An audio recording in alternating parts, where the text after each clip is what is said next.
Hello good morning friends, कैसे हो? Hope सब बढ़िया हो गए। Welcome to my YouTube channel UGC NET commerce made easy. यहाँ पे आपको पेपर 1 जनरल पेपर 2 कॉमर्स का कंप्लीट सिलेबस कवर अप करवाया जा रहा है दिसंबर 2023 के लिए। यूनिट 1 से लेके 10 तक आपको कंप्लीट सिलेबस कवर अप करवाया जाएगा दोनों पेपर्स का। डेली बेसिस पे स्ट्रक्चर्ड वे में यूट्यूब पे क्लासेस कंडक्ट होती हैं। डेली क्विज कंडक्ट किया जाता है इंग्लिश और हिंदी लैंग्वेज में। आपको पीडीएफ नोट्स प्रोवाइड किए जा रहे हैं पूरे एंटायर सिलेबस के इंग्लिश और हिंदी लैंग्वेज, वो भी टेलीग्राम चैनल पे अवेलेबल है free of cost. Previous year questions करवाए जा रहे हैं। जस्ट आपको करना क्या, दोनों चैनल्स को सब्सक्राइब कर लो। टेलीग्राम चैनल का लिंक आपको यूट्यूब डिस्क्रिप्शन में मिल जाएगा। यूट्यूब चैनल आपको पता ही है, सो दोनों चैनल्स को लाइक सब्सक्राइब कर दो। जैसे कि आज पता है आपको पेपर 2 कॉमर्स की क्लास है, उसमें हमने यूनिट नंबर 5 स्टार्ट की, business chat and research methods की। सो बिना टाइम वेस्ट किया आगे का टॉपिक करते हैं। आज हमने कोरिलेशन और रिग्रेशन करना है दो वेरिएबल्स के बीच में। सो अप्रॉक्स 214 के अराउंड 200 हमने ये सब कच कर लिया था लास्ट सेशन में, ये भी कर लिया था, ये मेजर्स ऑफ स्क्यूनेस भी कर ली थी, फिशर्स। हाँ, यहाँ से स्टार्ट करना है। देखो कोरिलेशन और जो रिग्रेशन है ना, ये आपने बहुत बार सुना है। जो दोनों कोरिलेशन और रिग्रेशन है, ये दोनों ही स्टैटिस्टिकल टेक्निक्स हैं। इनका खास यूज़ इसी कारण किया जाता है। अगर आप दो वेरिएबल्स में रिलेशनशिप जानना चाहते हो, मतलब आपके पास दो वेरिएबल्स है, आप उनमें रिलेशनशिप क्या एग्जिस्ट कर रही है, मतलब वो किस डायरेक्शन में जा रही है, कितने मैग्नीट्यूड की है।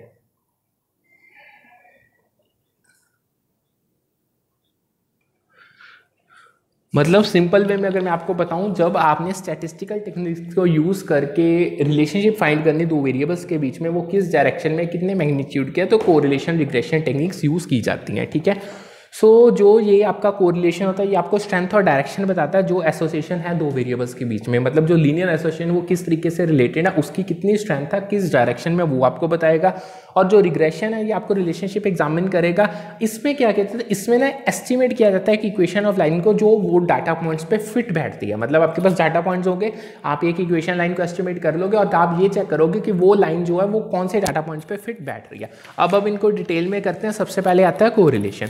कोरिलेशन डिग्री ऑफ एसोसिएशन बताता है आपको दो वेरिएबल्स के बीच में। देखो दो वेरिएबल्स होते हैं, एक डिपेंडेंट होता है, एक इंडिपेंडेंट वेरिएबल होता है। दोनों में क्या एसोसिएशन है, उसकी कितनी डिग्री है, उनका क्या रिलेशनशिप है, ये हमें कोरिलेशन बताएगा। यानी अगर एक वेरिएबल चेंज हो रहा है तो उसके चेंज होने से दूसरे वेरिएबल पे क्या इंपैक्ट पड़ रहा है, ये हमें कोरिलेशन से पता चल जाएगा। जो कोरिलेशन कोफिशिएंट होता है, इसको ना सिंबल आर से डिनोट किया जाता है। ठीक है। ये बेसिकली जो आपके दो वेरिएबल्स के बीच में रिलेशनशिप है, उसकी जो स्ट्रेंथ और डायरेक्शन है, बीइंग अ लीनियर रिलेशनशिप, उसको क्वांटिफाई करके नंबर्स में बताता है। इसकी रेंज -1 से लेकर 1 तक होती है। यानी अगर तो -1 हुआ तो मतलब ये होगा परफेक्ट नेगेटिव कोरिलेशन। मतलब क्या हुआ, अगर एक वेरिएबल बढ़ेगा तो दूसरा कम होगा। ठीक है। अगर कोरिलेशन बिल्कुल पॉजिटिव नंबर 1 होता है तो ये रिप्रेजेंट करता है कि बिल्कुल परफेक्ट पॉजिटिव कोरिलेशन है। मतलब अगर एक वेरिएबल बढ़ता है तो दूसरे में भी वो दूसरा भी इंक्रीज ही होगा, मतलब वो पॉजिटिवली रिलेटेड है। तो अगर कोरिलेशन कोएफिशिएंट 0 होता है, उसका मतलब है कि दोनों वेरिएबल्स में कोई रिलेशनशिप है ही नहीं, यानी no relationship exist between that two variables.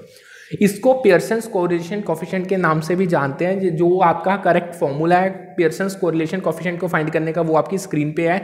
यानी आपने जो आपका कोवेरिएंस है एक्स एंड वाई का, उसको डिवाइड कर दो आपकी जो एक्स की standard deviation multiply by y की स्टैंडर्ड डेविएशन। ठीक है।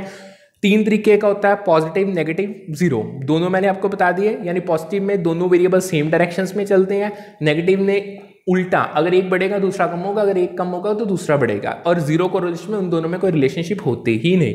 देखो कोरिलेशन की दो मेजर प्रॉपर्टीज है, दो पेपर में बहुत बार पूछी गई। सबसे पहले तो ये है कि देखो जो कोरिलेशन कोएफिशिएंट है ना, वो इंडिपेंडेंट होता है with respect to origin. Origin के चेंज होने से कोरिलेशन कोएफिशिएंट पे कोई फर्क नहीं पड़ता।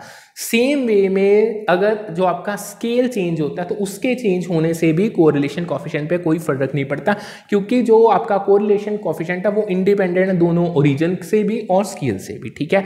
एक क्वेश्चन आया था, उन्होंने आपको दे दिया था, वो कहते थे 0.87 वैल्यू है कोरिलेशन कोएफिशिएंट की। मतलब उन्होंने आपको सब कुछ बता दिया था, मीनिंग भी बता दिया था। वो कहते थे ये कौन से में आता है, पॉजिटिव, नेगेटिव या जीरो कोरिलेशन। देखो अगर आपका 0 + 0.87 है तो नियर अबाउट ये आपका पॉजिटिव कोरिलेशन ही बनेगा, क्योंकि जो ये है ना आपको ये अब ये कोरिलेशन आपको स्ट्रेंथ और डायरेक्शन बताता है। ठीक है। उसको क्वांटिफाई करके इसकी रेंज -1 से +1 तक है। +1 पे परफेक्ट पॉजिटिव कोरिलेशन होता है। अब ये पॉजिटिव, अब ये क्लोजर है पॉजिटिव के। ठीक है। सो इन शॉर्ट अगर एक वेरिएबल की वैल्यू बढ़ेगी तो दूसरे की भी बढ़ेगी, ये चीज़ ये बताता है। आगे बढ़ते हैं, आगे आता है रिग्रेशन क्या होता है। देखो रिग्रेशन आपको ये आपके रिग्रेशन एनालिसिस है, ये आपको रिलेशनशिप बताते हैं दो वेरिएबल में। अब रिलेशनशिप इनका रिग्रेशन के थ्रू रिलेशनशिप जानने का तरीका लिटिल बिट डिफरेंट है। मतलब कोरिलेशन के अपने मेथड्स हैं, रिग्रेशन के अपने। अगर आपने रिग्रेशन के थ्रू रिलेशनशिप जाननी है दो वेरिएबल्स के बीच में, आपको एक लाइन फिट करनी पड़ेगी डाटा पॉइंट्स में, यानी you have to fit a line, या जिसे आप कर्व भी कह सकते हो, डाटा पॉइंट्स में। अब जो ये एस्टिमेट्स होंगे इक्वेशन के, जो लाइन के आपके चाहिए, वो बेस्ट रिप्रेजेंट करेंगे रिलेशनशिप जो आपकी इंडिपेंडेंट और डिपेंडेंट वेरिएबल के बीच में है। देखो जो इंडिपेंडेंट वेरिएबल होता है उसे हम प्रेडिक्टर के नाम से भी जानते हैं, जो डिपेंडेंट वेरिएबल है वो रिस्पॉन्स के नाम से भी जाना जाता है। अगर तो हम सिंपल रिग्रेशन की बात करें तो एक स्ट्रेट लाइन को फिट कर दिया जाता है डाटा में, और अगर हम मल्टीपल लीनियर रिग्रेशन की बात करें तो उसमें मल्टीपल प्रेडिक्टर वेरिएबल्स होते हैं। मतलब ठीक है, यानी प्रेडिक्टर यानी जो आपके इंडिपेंडेंट वेरिएबल्स हैं वो मल्टीपल होते हैं। जो आपका रिग्रेशन में जो इक्वेशन के लिए फॉर्मूला यूज किया जाता है वो आपके सामने है, डेट इज ऑन स्क्रीन, आप देख सकते हो। y रिप्रेजेंट करता है डिपेंडेंट वेरिएबल को, जिसे हम रिस्पॉन्स कहते हैं। जो x है वो है independent variable being the predictor. b0 एक y इंटरसेप्ट है, यानी ये वैल्यू y की है जब x की वैल्यू 0 होगी। जो b1 है वो स्लोप है, यानी जब y में चेंजेस आएंगे for a unit change in x। यानी स्लोप को कैसे डिफाइन किया जाता है, यानी change in y for a unit change in x। जो रिग्रेशन लाइन है ना, इसे डिटरमाइन किया जाता है by minimising the sum of square differences between observed y values and predicted value based on the line. बड़ा सिंपल है। आप क्या करोगे, जो आपकी डिफरेंसेस हैं, यानी जो आपके ऑब्जर्व्ड वैल्यूज है ना y की, और जो एक्चुअल वैल्यूज हैं, जो उनमें डिफरेंसेस हैं, उनका स्क्वायर कर दो। उन स्क्वायर का जो सम है एक वो हो गया। सेकंड जो आपकी प्रेडिक्टेड वैल्यूज हैं आपकी लाइन के बेसिस पे, उन दोनों को मिनिमाइज करके रिग्रेशन लाइन को डिटरमाइन किया जाता है। सो जो रिग्रेशन एनालिसिस है कहीं ना कहीं हमें ये अलाउ करता है कि हम प्रेडिक्शंस कर सकते हैं, हम अपनी एक्सपेक्टेड वैल्यूज डिपेंडेंट वेरिएबल की फाइंड कर सकते हैं ऑन अवर एस्टिमेट्स बेसिस। यानी अगर जब हमने बेस्ट लाइन फिट कर ली तब उसको ऑब्जर्व करके हम एस्टिमेट्स बना सकते हैं, हम प्रेडिक्शंस कर सकते हैं, एक्सपेक्टेड वैल्यूज डिपेंडेंट वेरिएबल की एस्टिमेट कर पाएंगे, जिससे हमें मतलब अब जो ये एक्सपेक्टेड वैल्यूज फाइंड की जाएंगे ना, जब इनके एस्टिमेट्स लगाए जाएंगे, ये हर एक जो आपको इंडिपेंडेंट वेरिएबल की वैल्यू गिवन है उसके बेसिस पे लगाए जाएंगे। सो कहीं ना आपको बहुत अच्छे इनसाइट्स इंफॉर्मेशन मिल जाती है कि जो आपकी रिलेशनशिप है दो वेरिएबल्स के बीच में, उसका सिग्निफिकेंस और स्ट्रेंथ क्या है।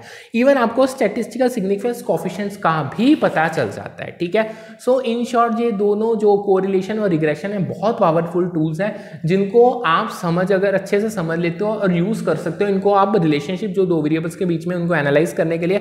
बट आपको ये एक चीज समझनी पड़ेगी, कोरिलेशन आप कॉजेशन इंप्लाई नहीं करता, बट ठीक है, यानी कॉज और फैक्टर रिलेशनशिप कोरिलेशन में नहीं आती। और जो रिग्रेशन है उसके लिए आपको बहुत केयरफुली इंटरप्रेट करना पड़ेगा और बहुत सारी असम्पशंस को कंसीडर करना पड़ेगा। नेक्स्ट एक क्वेश्चन आया था, उन्होंने आपको कहा था, आपको उन्होंने स्टेप्स दे दिए थे in the process of estimating a demand equation using regression analysis. उन्होंने कहा था उसको सीक्वेंस में अरेंज करके बताओ। ठीक है, देखो अगर तो आपने रिग्रेशन एनालिसिस को यूज करके यानी डिमांड इक्वेशन का मतलब एस्टिमेट करना है, उसमें जो स्टेप्स आते हैं, सबसे पहले तो आपको जो आपका फंक्शनल फॉर्म है डिमांड इक्वेशन की उसको डिसाइड ऑन करना पड़ेगा। ठीक है, यानी कि आपके डिमांड इक्वेशन की फॉर्म क्या होगी। उसके बाद आपको डाटा को ऑब्टेन करना पड़ेगा हर एक वेरिएबल के लिए, उसकी प्रॉक्सी होगी। फिर आप मॉडल बनाओगे, मॉडल स्पेसिफिकेशंस होगी, फिर आपको स्लोप कोएफिशिएंट्स को एस्टिमेट करना पड़ेगा, और लास्ट में जो आपके रिग्रेशन रिजल्ट्स आए उनको इवैल्यूएट कर दिया जाएगा। नेक्स्ट आपके पास आता है मल्टी कोलिनियरिटी इन रिग्रेशन एनालिसिस। बहुत इंपॉर्टेंट टॉपिक है, बहुत बार पेपर में आया है। देखो basically it refers to high correlation between independent variables in a regression model। बहुत सिंपल एक लाइन में, जब जो आपके इंडिपेंडेंट वेरिएबल्स हैं रिग्रेशन मॉडल में, जब उनमें बहुत ज़्यादा हाई कोरिलेशन हो जाता है तब मल्टी कोलिनियरिटी रिग्रेशन एनालिसिस में आ जाती है। यानी ये ऐसे इश्यूज कॉज करेगा जैसे आपके जो कोएफिशिएंट्स एस्टिमेट्स होंगे वो अनस्टेबल हो जाएंगे, आपको रिजल्ट्स को इंटरप्रेट करने में बहुत डिफिकल्टी आएगी जो इंडिविजुअल वेरिएबल्स के हैं। सो अगर तो आपने मल्टी कोलिनियरिटी देखो मल्टी कोलिनियरिटी के आपको फायदे कम नुकसान ही हो रहे हैं। ठीक है, सो अगर आपने इसको मेजर करना है तो आपको ना टॉलरेंस को यूज करना पड़ेगा। जो टॉलरेंस है ना उसको कैलकुलेट किया जाता है 1 माइनस कोएफिशिएंट ऑफ डिटर्मिनेशन। यानी अगर आप 1 से कोएफिशिएंट ऑफ डिटर्मिनेशन माइनस कर दो, एक जो ये जो आपका कोएफिशिएंट ऑफ डिटर्मिनेशन है ये एक वेरिएबल को होता है रिग्रेशन मॉडल में, जब आप 1 में से इसको माइनस कर दो कि आपके पास टॉलरेंस की वैल्यू आ जाएगी।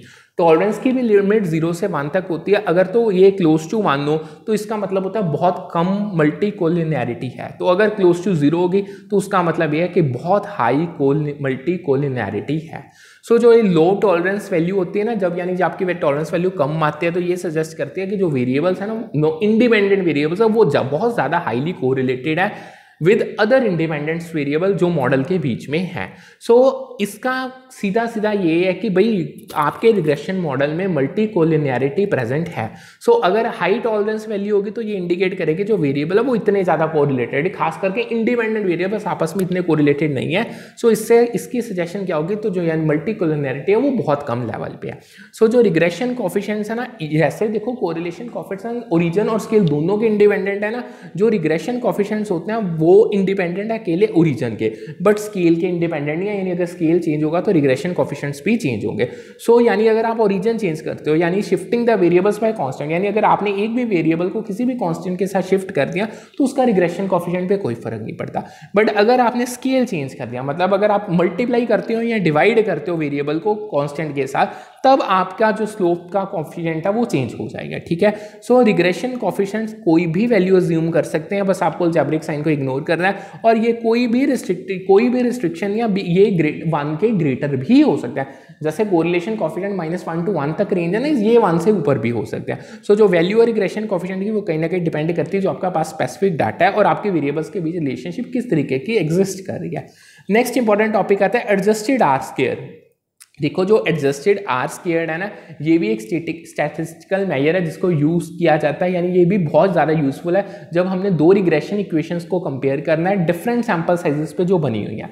मतलब आपकी दो अलग अलग सैंपल साइजेस हैं, उन पे आपने रिग्रेशन इक्वेशंस बना दी, जब आप उन रिग्रेशन इक्वेशंस को कंपेयर कर रहे हो उसके लिए यानी जो स्टैटिस्टिकल मेजर यूज़ की जाती है वो होती है एडजस्टेड आर स्क्वायर। यानी इसमें आप नंबर ऑफ वेरिएबल्स और सैंपल का साइज दोनों चीज़ें अकाउंट में लेते हो। ठीक है, सो जब आप रिग्रेशन इक्वेशंस को कंपेयर करते हो जिनके डिफरेंट सैंपल साइजेस हैं, जो एडजस्टेड आर स्क्वायर है उसको प्रेफर किया जाता है ओवर रेगुलर आर स्क्वायर। मतलब एक रेगुलर आर स्क्वायर होती है, एक एडजस्टेड, यानी जब आपके सैंपल साइजेस अलग अलग होकर रिग्रेशन इक्वेशंस के जो दो बनी है तब आप एडजस्टेड को प्रेफर करोगे, because it penalizes the addition of values that do not significantly contribute to explanatory power of the model. क्योंकि इसका फायदा ही ये है, यानी जो एडिशंस हैं, यानी जो वेरिएबल्स बेफजूल ऐड ऑन किए करते हैं जो सिग्निफिकेंटली कंट्रीब्यूट करते ही नहीं कि एक्सप्लेनेटरी पावर ऑफ मॉडल में, तो उनको पैनलाइज कर दिया जाता है। सो बहुत अच्छी मेजर है, बहुत एक्यूरेट रिजल्ट्स आपको मिलते हैं।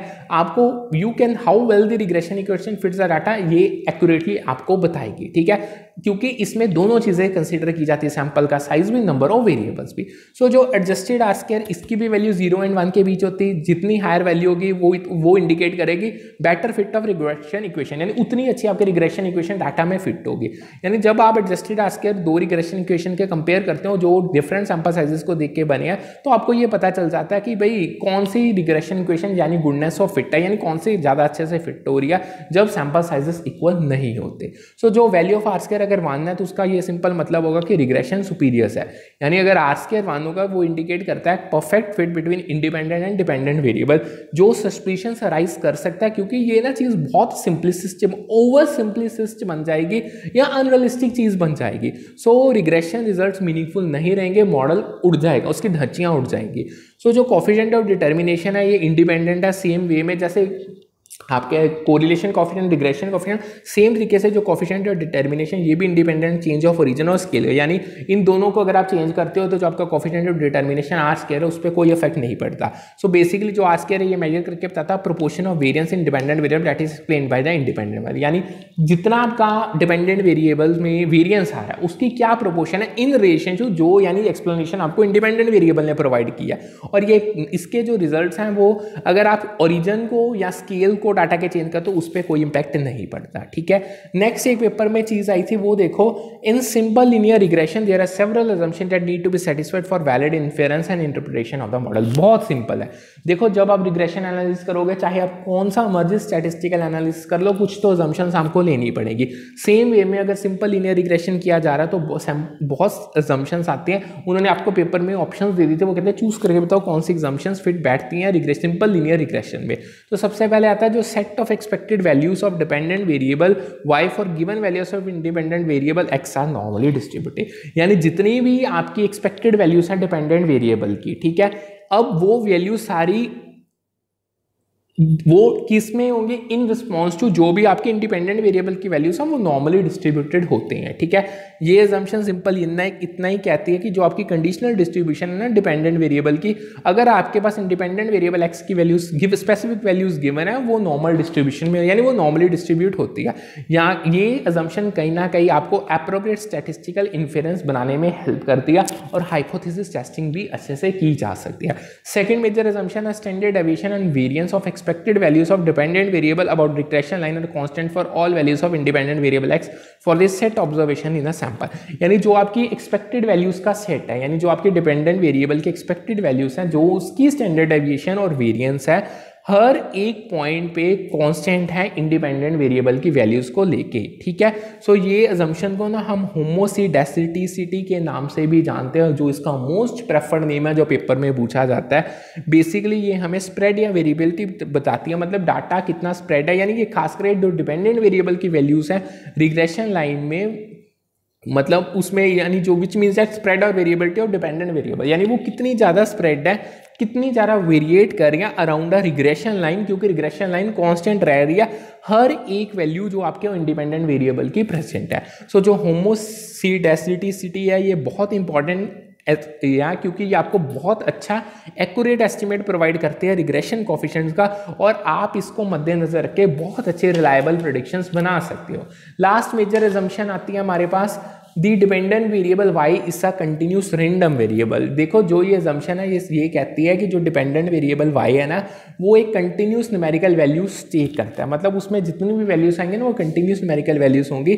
सो जो सिंपल लीनियर रिग्रेशन है वो प्राइमरी डिजाइन ही इसके लिए किया गया कि ताकि आप रिलेशनशिप जो कंटिन्यूस डिपेंडेंट वेरिएबल और कंटिन्यूस इंडिपेंडेंट वेरिएबल में डिटरमाइन कर सको, रिलेशनशिप को एनालाइज कर सको। सो अगर आपका डिपेंडेंट वेरिएबल कंटिन्यूस नहीं होगा तो जो आपके different regression models and techniques हैं वो अप्रोप्रिएट नहीं होंगे, मतलब वो ज्यादा अप्रोप्रिएट होंगे, ठीक है।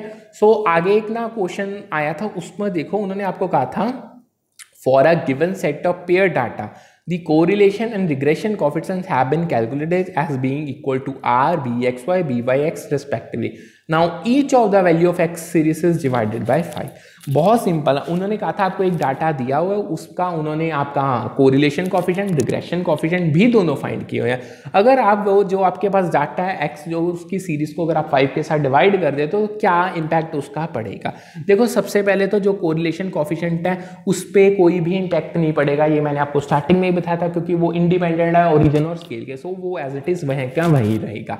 जो रिग्रेशन कोफिशिएंट BYX है ये रिप्रेजेंट करता है स्लोप ऑफ रिग्रेशन लाइन जब आप y वेरिएबल की वैल्यूज को प्रेडिक्ट कर रहे हो on the basis of x variable, ठीक है। सो जो अगर आप x को 5 के साथ डिवाइड कर रहे हो तो जो रिग्रेशन कोफिशिएंट है वो मल्टीप्लाई हो जाएगा बाय 5, यानी इससे क्या हो जाएगा आपका जो BYX है वो 5BYX बन जाएगा, ठीक है। सो जो आपके रिग्रेशन कोफिशिएंट BXY है, यानी जब आप x की वैल्यूज को प्रेडिक्ट कर रहे हो on the basis of y variable, तो जब आप x की सीरीज को 5 के साथ डिवाइड करोगे तो उसका इन्वर्स इफेक्ट पड़ेगा, यानी जो आपका रिग्रेशन कोफिशिएंट है वो डिवाइड हो जाएगा बाय 5, जिससे आंसर में क्या हो जाएगा BXY इज डिवाइडेड बाय 5 हो जाएगा।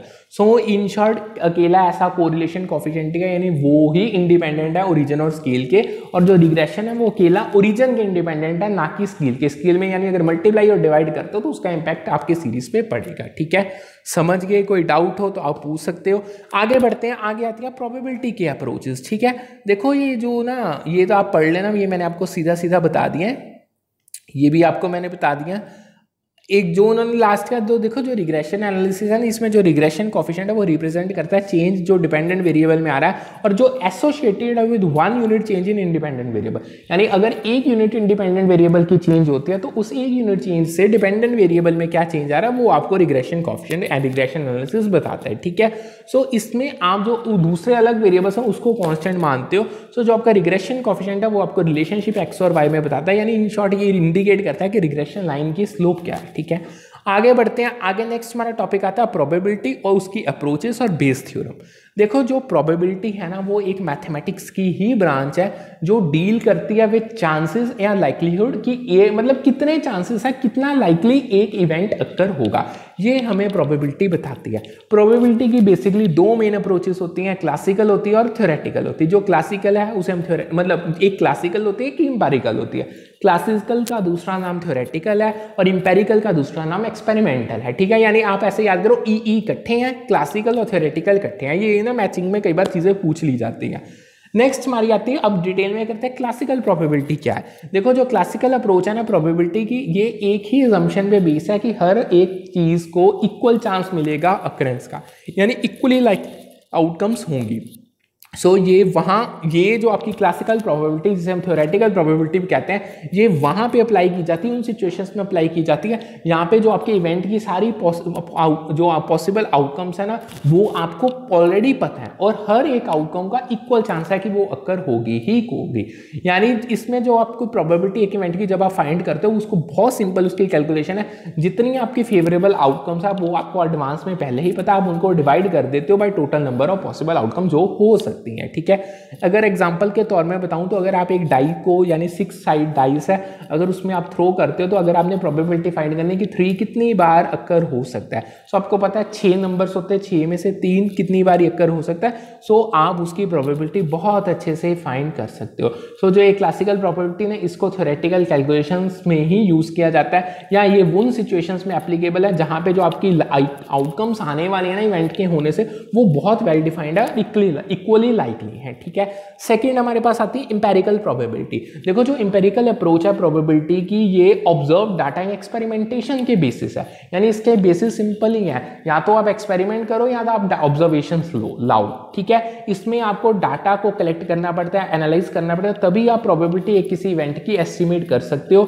यानी इस अप्रोच में जो इवेंट की प्रोबेबिलिटी है उसको कैलकुलेट करने के लिए आप जो आपके पास नंबर ऑफ टाइम जो इवेंट हो रहा है उसको डिवाइड कर देते हो by total number of observation जितनी आपने ऑब्जर्व किया है। अगर मैं आपको एग्जांपल के थ्रू बताऊं तो अगर आप एस्टिमेट करना चाहते हो कि एक फ्लिप कॉइन को फ्लिप करने की क्या प्रोबेबिलिटी है कि उस पर आपको हेड आएगा, तो आपको कॉइन को मल्टीपल टाइम्स फ्लिप करना पड़ेगा और काउंट करना पड़ेगा कि हेड कितनी बारी आ रहा है। सो जो इंपेरिकल प्रोबेबिलिटी है आपको हेड आने की, वो कैसे कैलकुलेट किया जाएगी, आप जितने आपके पास नंबर ऑफ हेड्स उसको डिवाइड कर दोगे आप कितनी बारी आपने कॉइन को फ्लिप किया है, ठीक है। सो इंपेरिकल प्रोबेबिलिटी का यूज ही इसीलिए किया जाता है जब आपको पता नहीं होता कि क्या आउटकम्स होने वाले, यानी not possible to determine the theoretical probabilities, and वहां पे एक जरूरत पड़ जाती है कि आपको प्रोबेबिलिटीज को एस्टिमेट करना पड़ता है रियल वर्ल्ड डाटा के बेसिस पे, ठीक है। आगे मेन टॉपिक आता है कॉम्प्लीमेंट्री इवेंट्स क्या होते हैं। देखो कॉम्प्लीमेंट्री इवेंट्स को समझने का सबसे बेस्ट तरीका उसकी प्रॉपर्टीज से समझो। सबसे पहले तो ये म्यूचुअली एक्सक्लूसिव होंगे, यानी जो कॉम्प्लीमेंट्री इवेंट्स है ये म्यूचुअली एक्सक्लूसिव होते हैं, जिसका मतलब ये है कि वो इकट्ठे नहीं हो सकते, या तो एक होगा या दूसरा नहीं होगा, ये दूसरा हो रहा तो पहला नहीं होगा। सेकंड आता है कि जो इनकी प्रोबेबिलिटीज अगर आप सभी की ऐड कर दो तो उसकी वैल्यू 1 के बराबर आएगी। सो जो कॉम्प्लीमेंट्री इवेंट्स है जब उनकी प्रोबेबिलिटी सभी की प्लस की जाती है तो वैल्यू 1 आती है, यानी इवेंट इकट्ठे तो हो नहीं सकते, जब उनको आप प्लस कर दिया जाएगा तो प्रोबेबिलिटी 1 के बराबर आएगी। थर्ड आता है कोलेक्टिवली एग्जॉस्टिव। जो ये कॉम्प्लीमेंट्री इवेंट्स हैं ना ये कोलेक्टिवली एग्जॉस्टिव होते हैं, जिसका मतलब ये है कि जितने अगर हम इनको इकट्ठा कर दें तो they can encompass all the possible outcomes. मतलब अगर जब अलग अलग इवेंट्स होंगे, जब हम इनको सभी को इकट्ठा कर देते तो जितनी पॉसिबल आउटकम्स हैं वो सारी आ जाती हैं। यानी समझ गए, यानी जब आप दो कॉम्प्लीमेंट्री इवेंट्स को कंसीडर कर रहे हो तो उसमें से एक ही होगा, ठीक है। आगे आता है बेस थ्योरम, बहुत इंपॉर्टेंट टॉपिक है बेस थ्योरम का। देखो बेस थ्योरम प्रोबेबिलिटी में बहुत फंडामेंटल कॉन्सेप्ट है। ये आपको एक रास्ता प्रोवाइड करता है कि आप अपनी प्रोबेबिलिटीज को, कई बार ऐसा टाइम आता है कि आपको अपनी प्रोबेबिलिटीज को रिवाइज करना पड़ता है या अप टू डेट करना पड़ता है, वो किस तरीके से करना है, जो वो रास्ता है जो वे है वो आपको बेस थ्योरम पढ़ाता है नई इंफॉर्मेशन के बेसिस पे। सो ये डिस्क्राइब करता है कि आपकी कंडीशनल प्रोबेबिलिटीज की रिलेशनशिप उसमें क्या एग्जिस्ट कर रही है, ठीक है।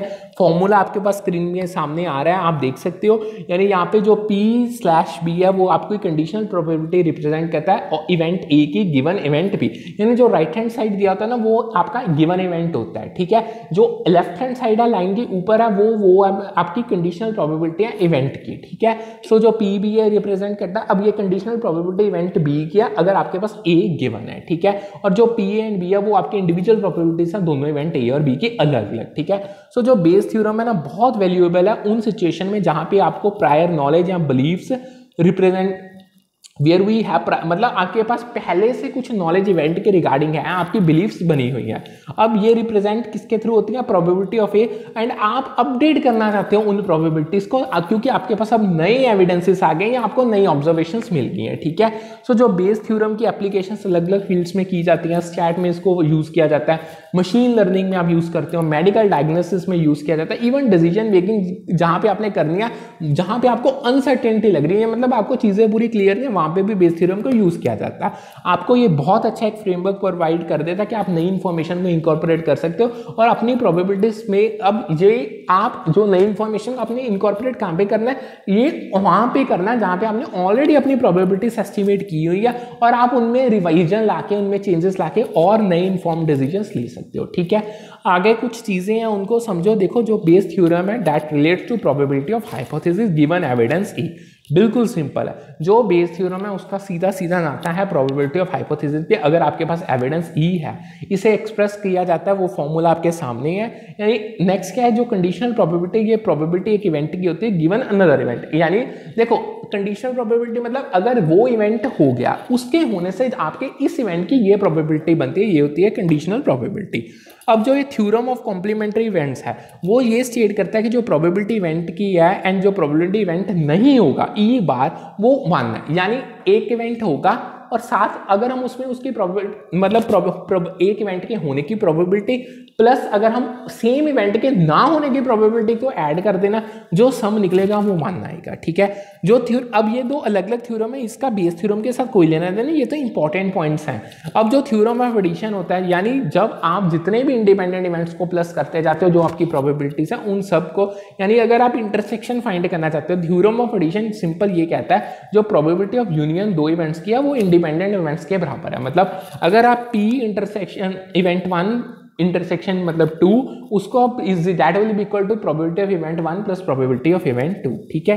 अब उन्होंने आपको लिस्ट दी थी पेपर में, उन्होंने आपको लिस्ट 1 में फॉर्मूलाज दे दिए थे और लिस्ट 2 में आपको नेम्स पूछे गए थे। सो जो पहला फॉर्मूला स्क्रीन पे देख सकते हो वो बेस थ्योरम का है, सेकंड फॉर्मूला कंडीशनल प्रोबेबिलिटी का, तीसरा थ्योरम ऑफ मल्टीप्लिकेशन का, चौथा थ्योरम ऑफ एडिशन का, ठीक है। अब लास्ट में आज के सेशन की लास्ट चीज आती है, पहले एक लाइन सुनो, the sequence of requirements for calculating posterior probabilities, जिसे हम कंडीशनल प्रोबेबिलिटीज कहते हैं, स्टैटिस्टिकल डिपेंडेंस के अंदर using Bayes theorem is suspend. उन्होंने आपको ऑप्शंस दे दी थी, वो ये कह रहे थे जो आपकी, जब आपने पोस्टेरियर प्रोबेबिलिटीज, जो आपकी कंडीशनल प्रोबेबिलिटीज होती है स्टैटिस्टिकल डिपेंडेंस पे, अगर आपने उनको कैलकुलेट करना है बेस थ्योरम को यूज करके, जो उसकी रिक्वायरमेंट्स है आप उसको एक सीक्वेंस में अरेंज करो। सो सबसे पहले तो आपको ओरिजिनल प्रोबेबिलिटी एस्टिमेट्स लाने पड़ेंगे, जिसे हम प्रायर प्रोबेबिलिटीज कहते हैं, जो म्यूचुअली एक्सक्लूसिव और कलेक्टिवली एग्जॉस्टिव इवेंट्स के होंगे। उसके बाद आपको कंडीशनल प्रोबेबिलिटीज को फाइंड करना पड़ेगा। तीसरे नंबर पे आपको जॉइंट प्रोबेबिलिटीज फाइंड करनी पड़ेगी, प्रायर प्रोबेबिलिटी और कंडीशनल प्रोबेबिलिटी को। और लास्ट में आपको एक आर्बिट्रेरी इवेंट है जिसकी प्रोबेबिलिटी 0 के बराबर नहीं होगी, उसको कैलकुलेट करना पड़ेगा, फॉर विच कंडीशनल प्रोबेबिलिटीज आपको ऑलरेडी पता होंगी, ठीक है। सो ये सीक्वेंस है, ये आपको समझना पड़ेगा। सो यहाँ पे आज का सेशन करते हैं वाइंड अप। अगर आपको कोई डाउट है तो आप पूछ सकते हो। नोट्स आपको इंग्लिश और हिंदी लैंग्वेज में टेलीग्राम चैनल पे अवेलेबल है। डेली क्विज भी आज से कम्युनिकेशन का भी स्टार्ट हो जाएगा, बिजनेस फाइनेंस का मैंने ऑलरेडी डाला हुआ है। सो आज से न्यू क्विज स्टार्ट हो जाए, वो भी आपको इंग्लिश और हिंदी लैंग्वेज में टेलीग्राम चैनल पे अवेलेबल है। कोई डाउट हो तो आप पूछ सकते हो। यूट्यूब पे डेली क्लासेस कंडक्ट होते हैं। सो करते हैं आज का सेशन वाइंड अप, कल मिलते हैं with a new session with a new set of topics. Good afternoon, have a nice day ahead.